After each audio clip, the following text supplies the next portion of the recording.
বঙাইগাঁও জিলাৰ বিশেষ ন্যায়াধীশ আদালতে এজনী 15 বছৰীয়া ছোৱালীক ধৰ্ষণ কৰি গৰ্ভৱতী কৰাৰ অপৰাধত 20 বছৰ সশ্ৰম কাৰাদণ্ড লগতে 10,000 টকা জৰিমনা বিহে আৰু জৰিমনা অনাদায়ে তেওঁক আৰু 6 মাহৰ সশ্ৰম কাৰাদণ্ড বিহে।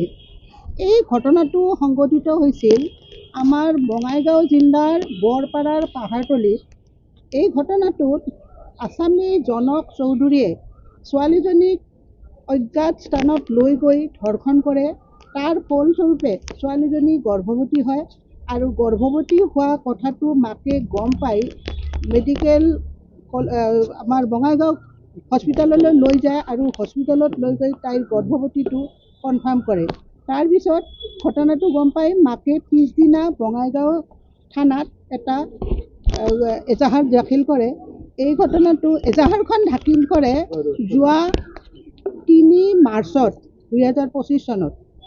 এই ঘটনাটো সংঘটিত হোৱাৰ গম পাই পুলিচে তদন্ত কৰি সাক্ষীবাদী সোধপোছ কৰি তেওঁৰ এগেইনষ্টত 3 মাহৰ ভিতৰতে চাৰ্জশ্বিট দাখিল কৰে আৰু তদন্তৰ ভাৰ লয় WP আমাৰ জয়শ্ৰী দেৱী আৰু এজন আছে তেওঁৰ চাৰ্জশ্বিট দাখিল কৰে আৰু এজন আছিলে তেওঁ আছিল তুষাৰজ্যোতি বৰা, তেওঁ চাৰ্জশ্বিট দাখিল কৰিছিল আৰু চাৰ্জশ্বিট দিয়ে স্পক্সো এক্টৰ 6 ধাৰাত।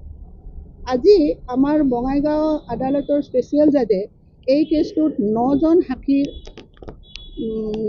সাক্ষীবাদী লৈ এই ঘটনাটো সংঘটিত হোৱা বুলি তেওঁ প্ৰমাণ পাই আজি এই ঐতিহাসিক ৰায়দান কৰে।